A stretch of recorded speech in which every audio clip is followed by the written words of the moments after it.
Hello everyone, my name is Kyra Hargrove, and for my marketing project, I decided to go with the brand Nike. So for the idea of this project, I decided to go with Nike embracing the everyday athlete. So for Nike's mission statement, it is to bring inspiration and innovation to every athlete in the world. So on the left, you see I have a little bit of background of Nike, just a brief history. So it was actually founded in 1964 and it was first known as Blue Ribbon Sports. And it was founded by Phil Knight and Bill Bowerman. And actually, something kind of crazy about Nike is it started out with Knight selling shoes out of his car. So it's kind of crazy where it is today. So then in 1971, that's when it became known as Nike.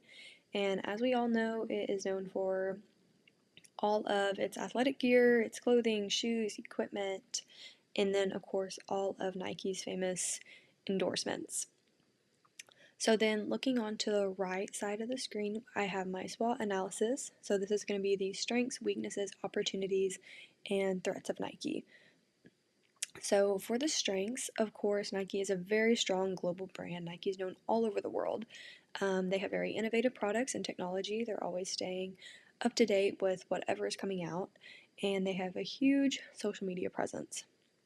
So then some of their weaknesses would be the high expenses, and of course, like I said before, they're very reliant on famous endorsements. And so if one of those ever fell through, then Nike would struggle. Some opportunities for Nike would be some growth in relatable marketing, and this is what I'm going to be talking about throughout this presentation. But some growth in relatable marketing, such as recreational, fitnesses, and intramurals. So, then some threats for Nike would be their competitors, and some of these competitors include Adidas, Under Armour, any kind of athletic brand like this that is targeting the same market. So on this slide, I decided to talk about the goals. So like I said before, Nike's mission statement includes every athlete. However, much of their marketing heavily leans on professionals. If you look at their Instagram content, their TikTok content, their commercials, it's usually always one of their famous endorsements, which is a professional athlete. And so this is what almost all their content includes. And I believe that Nike should start trying to connect more with the recreational and everyday fitness athletes.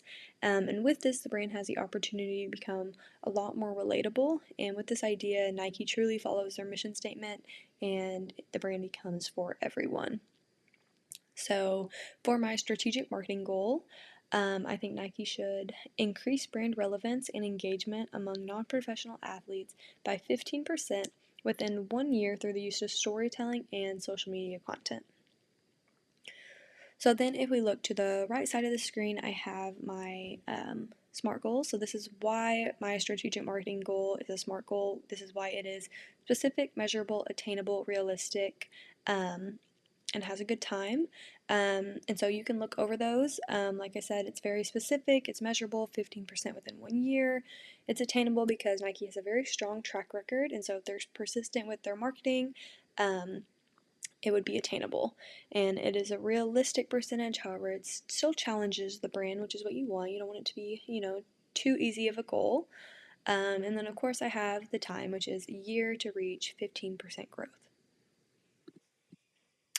So now we're going to be talking about the goal target market of Nike. So this is going to be the demographics, psychographics, and why this market. So for the demographics, we have age 18, 45, men and women, and this is all, after doing some research. The income would be middle to high income, and the lifestyle would be recreational, intramural, and fitness enthusiast. And so basically people who just love the gym, love working out. So psychographics, we are looking for people who really value their health, who care for their community, enjoy working out and doing sports not based on high performance, meaning they just love playing sports because it's enjoyable. They don't care if they don't play their best game ever. And then they enjoy comfortable and stylish gear. And guys, I'm so sorry if I sound a little rough. I'm a little bit sick right now, so that's why my throat doesn't sound that great. But anyways, why this market? So this market is huge. There are millions of people who participate in amateur leagues, go to the gym, run marathons. I mean, I feel like there's something new every single day, just like how pickleball at parks just became huge like a couple years ago. It's just continually progressing. Um, and so I was also thinking about how there are so many people who play high school sports and then do not go on to the college level. Instead, they go and they play intramurals, they play in these leagues. And so I kind of did some research on that. And according to the NCAA, as you can see, approximately 8 million students participate in high school sports. And within that, there is roughly 6% that go on to compete. So that is a pretty crazy statistic. So many of these athletes that played sports all throughout high school, they go to college and then they end up playing. They don't, play on the varsity collegiate level, but they end up doing recreational clubs. They do intramurals. They do all of this stuff, and so it is a huge group. It's a huge group to target. And like I said, right below that, intramural sports is the largest group, and it is one of the most popular college activities. So, with my first marketing strategy, I decided to go with the Real Athletes of Nike campaign. So, this will be a campaign that includes a video series on several social media channels such as TikTok, Instagram, Facebook, YouTube Shorts. Each video will feature a weekly, everyday athlete, such as a teacher who goes to the gym, a college student who plays intramural flag football, an accountant who runs marathons, and in these videos, the person will tell their story and then what their activity means to me. The video will feature the regular side of them, such as teaching, followed by them working out or playing sports. So, for example, we would have a teacher be in a video, and it could be at the school, and she could be telling about her teaching life, what she does, and then we could show the other side where she's at the gym, she's working out, and showing just those two parts of her life.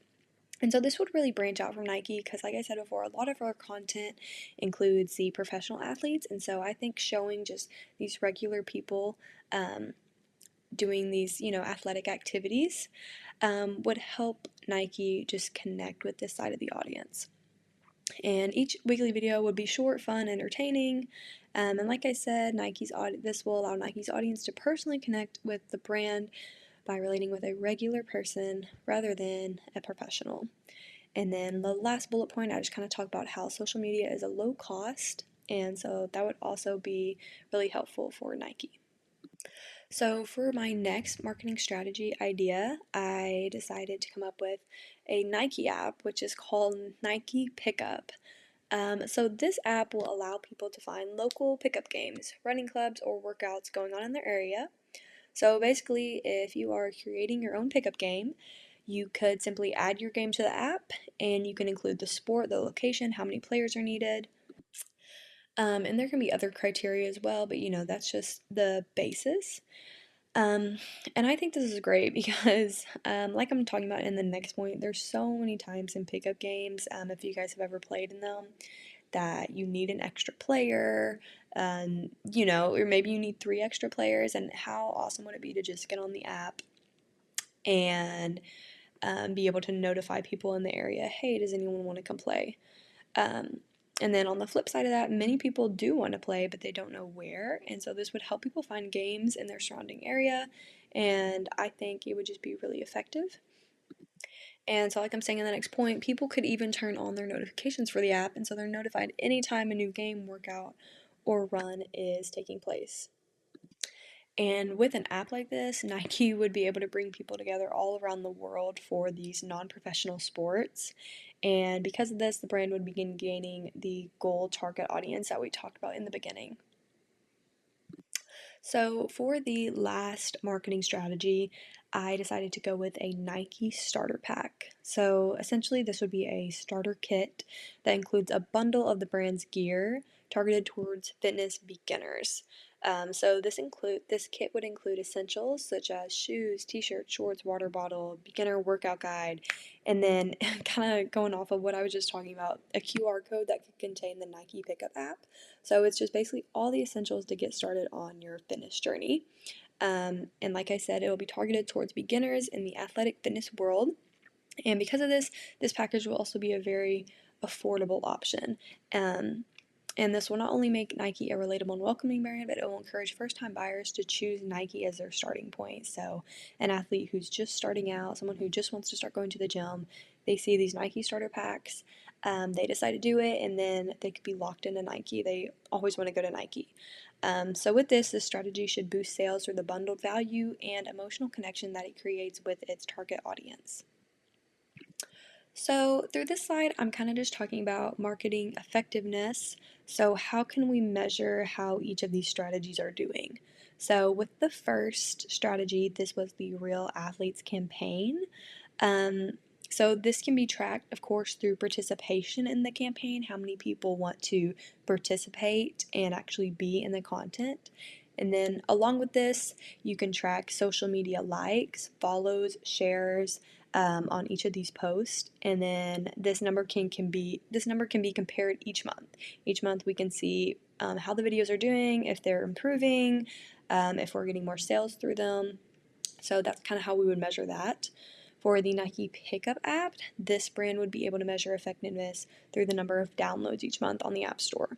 And then along with this, the brand can track through the app how many people are actually using it, how many people are saying, hey, we need a pickup game, how many people are showing up to these pickup games. Um, so that's kind of how you do that. But I think the main idea for this would be how many downloads do you get a month? And then, of course, for the Nike Starter Pack, this is kind of with, any sale, any product that you're trying to sell, this growth can be tracked through the amount of sales that have been made. And are they improving each month? And that can just be compared. And then, just for some additional information, Nike could also send out surveys to their customers and even add a link in their social media bios. The survey could ask questions based on if the customer plays recreational sports, if they go to their local gyms, enjoy Nike products, and there could be a small but efficient award for filling out this survey. So, in conclusion, why will these strategies be successful? So, these marketing strategies will help Nike to connect to an expanded target audience. With these new strategies, Nike is still staying true to their mission to bring inspiration and innovation to every athlete in the world. However, I feel like with these strategies, Nike will truly be reaching every athlete in the world, and they will reach a huge and growing market of everyday fitness lovers. And the outcome of the strategies will result in positive emotional connections, increased revenue, and boosted engagement.